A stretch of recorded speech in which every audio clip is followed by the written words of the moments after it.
let's talk a little bit about a new genre that I had no idea about until I started watching Jamie's channel, which is mukbanging. Well, you poor innocent child. You didn't know? I had no idea about this. Sweet thing. summer child. Lucky you. I knew that there were people who ate food on stream and would get like I've been telling massive you about amounts of this money. for years. No, I knew about it. I didn't know that it was an actual genre that had a name and like, you know, an industry and stuff like that. Nick's been trying to get me to eat a bucket of chicken on stream for 3 years. It's just like, you would probably get $1 million and in that's donation. why with my bare feet sticking up in the camera and fried chicken, right? Yes, just as much as you want to show while eating. It's like, the donations so for those of you out there like me who are ignorant about this thing, there's this genre of YouTube and TikTok and social media called mukbang, and it's basically a Korean. It just means like eating on camera or something like that, but it sounds like really dirty. How do you say it? I believe it's mukbang. Mukbang. My English translation is mukbang. But so basically it's a whole genre of YouTubers and social media influencers who just get on camera and they eat. And it started off during COVID, like really gaining steam because people would sit there and they couldn't have like family dinners. And so like they would, you know, connect over Skype and start like eating with one another. But then it became like this whole genre. And now it's gotten to the point where people are like overeating. They're eating like weird stuff on camera, just for fun. But it's a very fascinating kind of like subculture on YouTube. And Jamie also, you know, her video is linked in the description if you guys want to check it out. It's my favorite video. She did, really? Thank you. Yeah, she did a fantastic video kind of exploring this thing and kind of like showing like different mukbangers like doing their thing. So Jamie, do you want to give us a rundown of like what the whole mukbang phenomenon is? Yeah, you described it pretty well. It originated in Korea and it was very wholesome. It was like, if you're lonely and I'm lonely, let's get on live stream and enjoy a meal together. And I believe it was a website called Africa.tv, a Korean like website similar to Twitch where you can live stream. And as it grew and people realized they were getting more viewers, more donations, and then these platforms started paying them, it made its way over into America. And now people are making millions of dollars for overeating disgusting foods on camera. And we as Americans just take it to the next stupid level. Yes. It's like, let's go. Let's do it. Let's make this weird. Let's make it super weird. Yeah, you know what's wild? I didn't know how much money you can make. I thought I knew of it as a thing. And then I read the article that Kadish sent and I saw that whatever her name is, made $50,000 eating pizza. And I was like, what the fuck? I've been doing that for free for years. Yeah. Exactly. It was Trish Paytas has kind of popularized this. And yeah, like in the article, they talked about how like she just like started eating like pizza on stream and like she made like $50,000 off of that one video. I ordered a pizza after I read the article. It's on the way here right now. All of us in this nerd review YouTuber commentary world, none of us are doing it right. None of us. No, it's just minimal it's effort. ridiculous. It's ridiculous. This is where I get angry. Okay, I get so pissed off because I'll be on Twitch. This is like a year and a half ago. I'm kind of like going through Twitch, looking at the stupid vapid stuff on there, right? And there's this Korean girl in a nightgown, sitting in a hot tub, right? Sitting in a hot tub, eating a bowl of cereal in the microphone. What about the one that looks like a penis? It's like and the money was just going ding ding ding ding ding ding ding ding ding ding ding. Yeah, it was unbelievable. This chick made like $50,000 in like 30 minutes, and I'm just like sitting there. Oh, it makes just like, what am I doing? Why? What am I doing? Yeah, I spend 2 hours for every minute of content I edit. And she's just sitting in there in a hot tub. What my thought was all the time I'm spending editing, 2.5 hours, like you said, per minute of footage. Per minute, easily, yeah. And these people just eat and they're making 10 times. But I don't know if anybody is going to want to watch me. I'm not a hot Korean chick wearing a nightie. I'm a fat white guy. But there's an audience for everybody. It's weird. There is. So weird. There is actually a fat white guy who's a very popular mukbanger. I forget his name, but you pointed him out in your video. Yeah, he's in a lot of your stuff. He is actually kind of a something avocado. Genius. Nico Cotto Avocado. I don't know his real name. But he's That's pretty funny. He knows Mhm. what he's doing, and he's admitted in multiple videos that he's an actor, and this is all for views. And I die laughing at a lot of the stuff he posts. I mean, I kind of have a respect for the people who know how to do the grift, on these live streams. Like, there's this one real crazy, I forget his name, but you guys were giving me shit because you didn't want me to watch him anymore.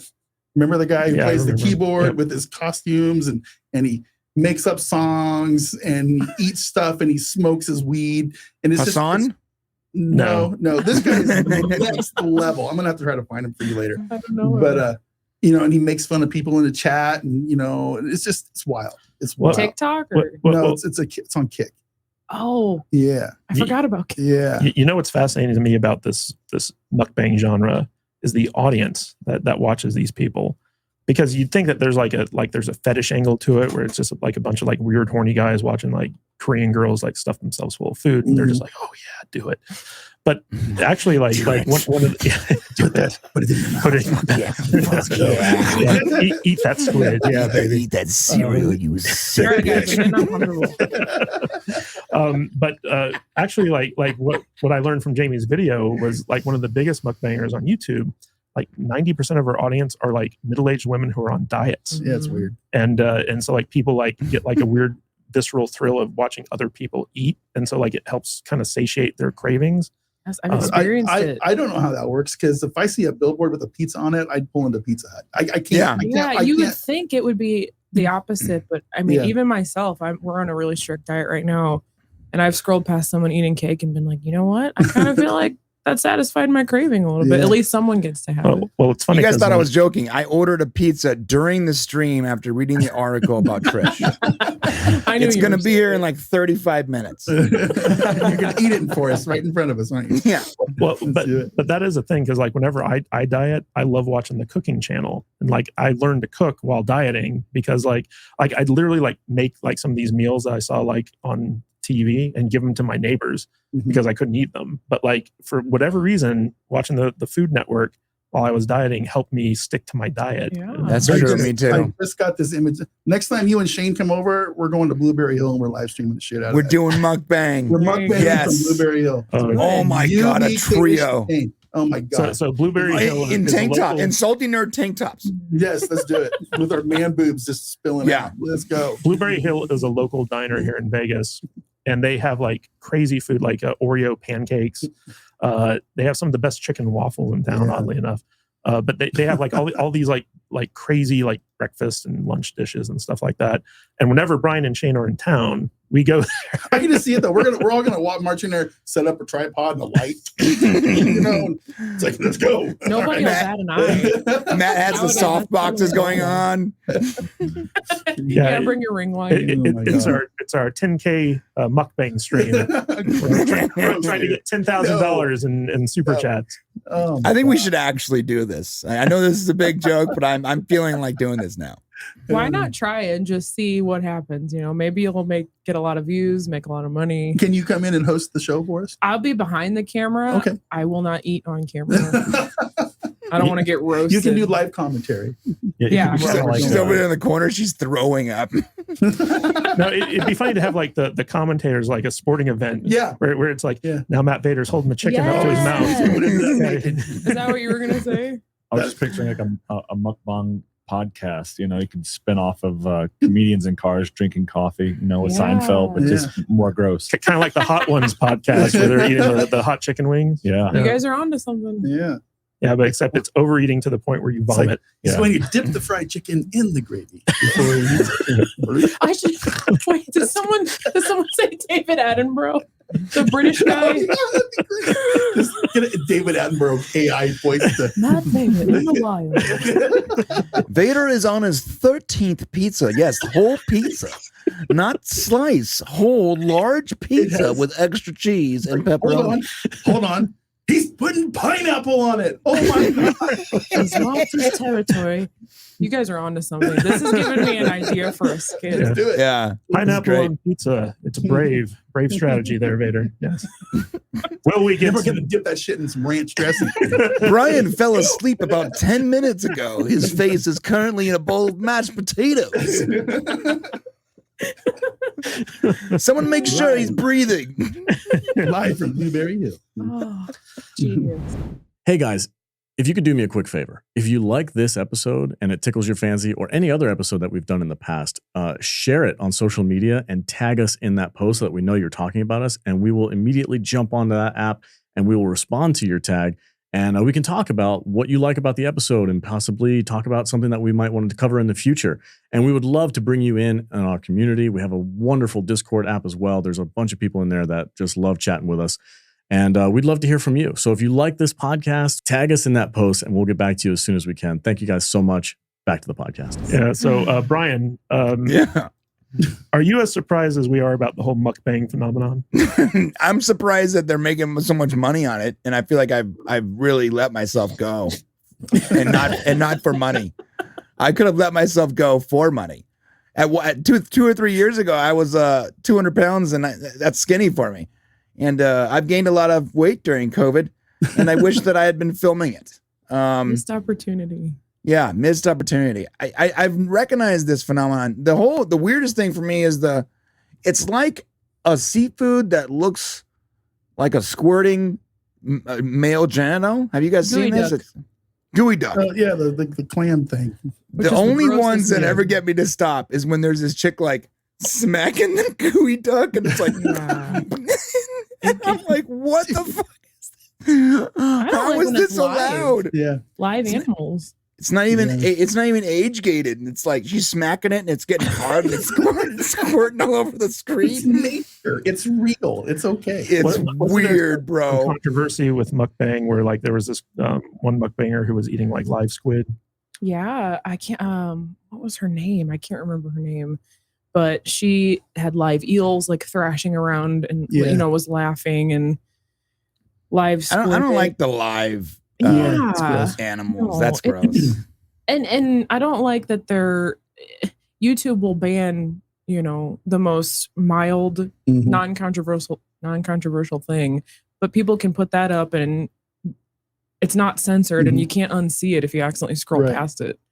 But there's also this whole subgenre of mukbang where they eat like really gross stuff like testicles and like weird parts of like the animal, and it's almost like a dare challenge type thing, and those are super popular too. What was the weirdest one that you came across in your research? The testicle butter dog guy. Oh my God. Nick's like, no, not him again. Well, the Liver King guy reaching down into the actual sack, the hairy sack of a bull and pulling out a testicle and eating it was disgusting. I'm glad I missed that one completely. The testicle butter dog guy he's on the carnivore diet, and we're on the carnivore diet too, so no shade to that diet. Yeah. But he takes it to the extreme and eats like testicles raw, not even cooked, So he was probably the most extreme one that I had the hardest time watching. What's it called? What kind of diet is that? The carnivore diet. Carnivore. Oh, I see. It's like keto, sort of. Yeah, but harder and eat butter. I did keto for like 3 years. It was by the end of that, I was actually tired of meat. Yeah. I just wanted a crispy potato chip. Yeah, you'll get tired of anything. You eat enough of it. Well, I would have killed a baby for a crispy potato chip. 3 years is impressive. No, it was only 3. It was 3 years. 3 years. That's impressive. I did it for 9 months, and I thought I lost 200 pounds. I lost 200 pounds. I was about 390 pounds at one point, and I got all the way down to 200 by doing nothing but keto for about 3 years. Oh, that's awesome. I think one of the worst diets I ever went on was when I went vegan. Oh yeah, vegan is the number one. But I didn't just go vegan. I went raw vegan. Yeah. That was not only hard, it was also terrible. You don't feel good. It's not healthy for you, I don't think. No. Yeah, you lose weight because you don't want to eat. Yeah, we did a juice diet, and I lasted 2 days, and I think he lasted 2 hours. I did a juice diet for 24 hours one time. Did you? Well, I watched Fat, Sick, and Nearly Dead. Yes, that's what we all did. And I did a juice diet, no joke, 90 days. Man, wow. that came out, and the Ninja Company sold 1 million juicers. Yeah. As soon as that did you lose a lot of weight? They should have, probably. Yeah, they probably did. But I did like the whole by day 5, you start detoxing. And so like you go through like this period where you basically have the flu when like your body's expunging all the toxins from it. Well, your body's going, please give me some protein. Yeah. Or not even that. It's just like you have so much like built up toxins in your system that the juice diet just like knocks loose and it's miserable. But then like once you get past that, like it's actually like really easy to stick to. And so like I did like a full, like they said, you shouldn't go past 90 days on like a juice diet. But like I went up to 90 days because I just wanted to see if I could do it. Yeah. And I did it. And I was like, I'd like to do that again sometime. I just never have the time to like, do all like the juicing and stuff like that. How much weight did you lose? I lost like, let's say like 20, 30 pounds, something like that. But a lot of that was water weight. Yeah. Inflammation maybe. But wouldn't recommend it. It like I was working from home. I was writing my books at the time. And so like I had like the time to like sit there and like juice it up and stuff like that. If you have like a day job like Vader does, like you'd have a really hard time sticking to it. But I also did the lemonade diet for a while. You guys ever hear of that one? No. Is it the cayenne pepper lemonade? Yeah. I did that. Yeah. It's the cayenne pepper. I did that for lemonade. 7 days as a detox. I did detox, and I literally felt like I had COVID for like 5 days. No, it's good for detoxing, but whenever you detox, you get sick, and it sucks. And so like, and you have to stick to it during the detox. I'm sorry. Is detoxing like really a thing? I've heard experts say it is, and some say you don't need to detox. Your liver does it on its own. Yeah. Did you really feel like? I don't know, but I definitely got sick for like 5 days when I did it. The only thing every once in a while, I did this just like a month ago where I will just fast for 3 days, nothing but water for 3 days. And I feel like when I do that, my brain's telling me I'm cleaning my insides out. That makes sense. Taking a rest. But that was also after I ate so much food over a couple days that I just was gross. It was disgusting. It's like I just was gross. I can't even look at any other thing. So I'm just going to not eat. Yeah. So, but here's the thing about detoxing is like our body stores like toxic stuff in like the fat cells, like that it can't process. And so like when you start detoxing, what happens is like you're putting so little like food into your system that the body starts breaking down those fat cells for energy and starts processing the toxins that are in there and like getting them through your liver and stuff like that. And so like you do get sick. But then like once you stop being sick, like you start healing because like you've gotten a lot of that built up stuff out of your system. So yes, I do think that like there's something legit, like the fact that you have your liver and it detoxes you daily and like that's why you're still alive. But like we have so many chemicals in our food and so many like medications that we're on, stuff like that there is buildup in your system. And so like it's a good idea to kind of like flush that out, especially people who have like chronic illness, like because they don't even know that like the toxins in their system are like just stored there and they haven't flushed them out. So I know a lot of like holistic like kind of like doctors and medicine philosophy and stuff like that really do recommend like doing like every 3 months, like do like a 7-day like juice cleanse or something like that. All I know is this is when we're done here, I'm going to KFC and I'm buying a bucket of chicken. Yeah. And you're going to live stream yourself eating it. Film it. Barefoot. Yeah, barefoot. I'm going to hold the chicken with my feet. Oh, there you go. I'm going to roll around in several pizzas on the ground. Yeah, you guys need to find a way to take him to the next level. Fat guy ranch dressing wrestling. No, I like the idea of us going to that cafe and just having an announcer announce everything we're doing in a very official voice. That would be hilarious. Michael Buffer to do it. Let's get ready to rumble. Yeah, that guy. You can add the voiceover later. Let's get ready to mukbang. That's true. You can add the voiceover later. Yes. Oh my God, Shane can voice over his own mukbang. Yeah. Does the what? Who's the comedian that you like that does the I'm gonna get it wrong, but it's like the Dateline. Bill Hader. Bill Hader. Yeah, he's funny. Yeah, he would be good as the voice. You could get AI to do his voice, but as the other guy, as the gray-haired guy from 2020. What's his name? Andy Rooney. That always does the murder. The guy who hosts 2020, and he's like, Hugh Downs. Hugh Downs. No. Hugh Downs. Someone in the chat was probably going to know. Andy Rooney. Or is it Dateline? I don't know. It's the murder. It's the murder guy. The pedo guy? The murder. Oh, Chris Hansen? Chris Hansen. No, it's not Chris Hansen.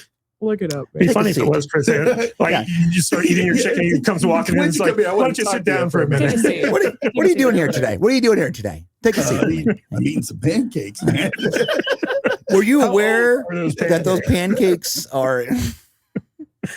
I see you wrote you're going to the cafe. Did you send texts to those pancakes before you met them? I cannot. Why did you bring a 6-pack of Chardonnay and a dildo? I don't understand. Why are you not wearing any socks? Oh, I need bourbon.